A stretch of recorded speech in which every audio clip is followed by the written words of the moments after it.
Hello people! Itong tinapay na to ay mga 5 days ago na ata to na ginawa ko at hindi pa natin na-upload dahil sobra nating busy. Ito yung huling gawa ko ng sweets ng mga amo for Ramadan. Mga 4 days bago matapos ang Ramadan. Nung time kasi nito ay wala kaming tinapay ni Bel pang kape. Kaya naisipan kong gumawa ng sliced bread. Una, naglagay tayo ng 1 and 3/4 cup milk. 1 large egg dapat yan, pero dalawa yung ginamit ko dyan kasi nga small yung itlog na meron ako. And naglagay ako ng 1/4 cup sugar, 1 tablespoon ng yeast. Nagana ko ng 4.5 cups ng all-purpose flour, 1 teaspoon ng baking powder, at 1 teaspoon ng salt. Yung baking powder dyan, wag nyong i-skip. Gumamit ako dyan ng electric mixer, pwede naman by hand lang or manual. I-mix lang natin yan until mag-combine lahat. Pagka nabuo na yung dough, saka natin maglagay ng butter. So, naglagay ako ng 1/3 cup ng softened butter. Kung salted naman yung butter nyo, skip nyo yung salt. Mula nung inad ko yung butter, minix ko lang yan gamit ang electric mixer ng 8 to 10 minutes until elastic na siya or matagal na siyang mapunit. After naman na mix yan, ay ilagay natin yan sa bowl na merong mantika para hindi siya magkadikit, and i-form lang natin na bowl para maganda yung pagkaalsa niya. Then, i-cover natin yan with cling film para hindi mag-dry yung top. Ipares natin ng 1 hour. Pagka raan ng 1 hour, ito na yung itsura niya. Nag-double na yung size. Pagka hindi nag-double yung size ng inyong dough, sigurado ako na yung yeast nyo ay kupas or namatay yung yeast nyo dahil mainit yung ingredients na nilagay nyo or sobrang lamig. Yung kalahati ng dough ay ginawa ko siyang sliced bread. Ito talagang recipe na to ay para to sa sliced bread. Meron na tayong na-upload nito na puro sliced bread ang gawa ko. Sa sliced bread naman, nag-roll lang ako dyan, tapos flinatin ko uli and then ni-roll ko. Pagka mag-roll kayo ng gagawin nyo ay sliced bread, make sure na very tight yung pagka-roll nyo para hindi siya butas-butas yung sliced bread. Then yung kalahating dough ay hinati ko pa yan. Yung kalahati ay naisipan kong gumawa ng cinnamon roll since na kailangan nila ng sweets para sa Ramadan dahil Ramadan yan, yung time na yan.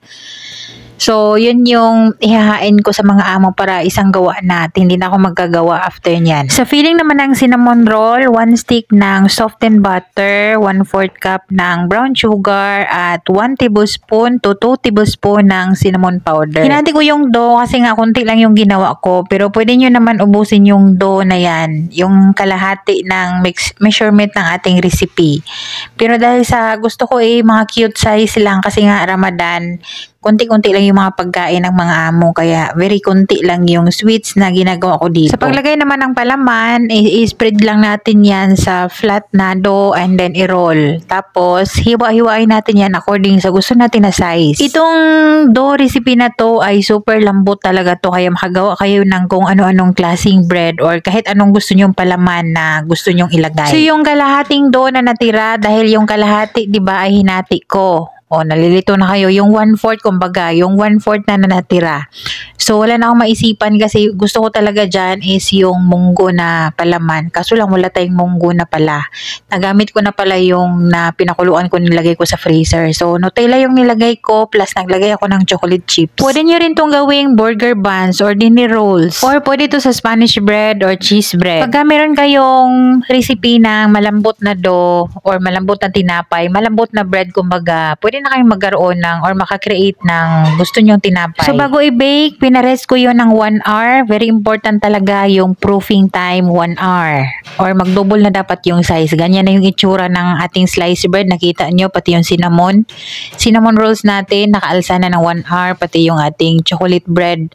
And then, i-bake natin yun ng 325 Fahrenheit ng 20 minutes. Down lang po yung apoy. Maaga pa lang, nag-bake na ako dahil busy nga paghahapon dahil Ramadan time yan. So, naisipan kong gumawa ng bread para sa amin ni Bel pang kape-kape, at the same time, meron ng sweets yung mga amo para sa kanilang iftar. Sa frosting naman ng ating cinnamon rolls, pwede kayong gumamit ng condensed milk or sugar glaze or vanilla glaze. Ang ginawa ko dyan ay cream cheese frosting. At super nagkulang ako dyan sa butter dahil yung butter dyan dapat 1/4 cup na butter. Naubusan ako ng butter butter, mga 1 tablespoon na lang yung meron. Pero ilagay ko na lang sa screen yung complete recipe ng frosting na to. Masarap to. Ito yung sabi ni Amo, ito yung the best na frosting para sa cinnamon rolls. Kung nakita nyo, medyo thick yung consistency kasi nga yung aking butter ay kulang.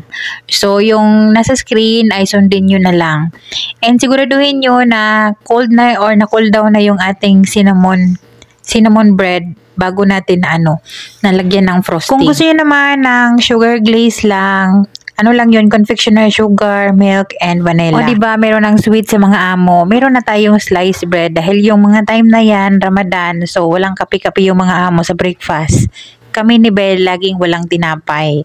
Lagi ko ding makalimutan na magpabili kasi nga madalas hapon akong magpakabili dahil yung mga kailanganin ko sa luto ay hapon na. So ito na yung ating sliced bread. Kung sliced bread lang yung gagawin nyo dito sa recipe ito ay makagawa kayo ng 2 loaf bread or 2 baking pan yung magamit nyo. Sobrang malambot yan kahit ilang araw pa yan. Pero dahil sa wala tayong preservative sa ating tinapay, madaling mag-molds yung ating sliced bread pag ganon. Lalo pabili na lang ako ng slicer kay Madam na pagka na pa siya, hindi siya masyadong nakasingaw o hindi masyado siyang na-cool down at nalagay sa Tupperware. So siguraduhin yung ilagay nyo muna sa fridge. Lalo na pag super init ang panahon, madali lang mag-molds ang tinapay pag walang preservative added. O diba, sobrang lambot, magba-bounce back talaga yan. Hanggang sa naubos talaga namin yan, malambot pa din. Pwede din to sa ensaymada kung gusto nyo mag-ensaymada. Kung puro sliced bread lang yung gawin nyo at natatakot kayong masira, pwede nyo namang slice and then ilagay nyo sa ziploc, ilagay nyo sa freezer. Ito namang chocolate bread na dapat munggo bread to. Kaso lang, hindi ko talaga inakala na naubos na pala yung aming munggo. Nakalimutan ko na pala na niluto ko na pala yung ating pinakuloang munggo na naka-stock sa freezer. Kaya ayun, chocolate na lang yung kinalabasan pero masarap naman to. Gusto ko nga talagang gumawa ng chocolanay. Meron lang talaga akong ingredients na wala ako dito sa bahay. Ito agad yung kinain namin ni Belle dahil nagkakape kami nung hapon na yan. So ang written recipe, ilagay ko na lang sa screen, okay? Sa mga nakapanood ng Reels, ay panoorin nyo yung long form video. Laging magkasunod yan pag nag-upload ako ng Reels. Ito pala yung ating cinnamon rolls. Ganito kalambot. And that's it for today. Thank you so much for watching.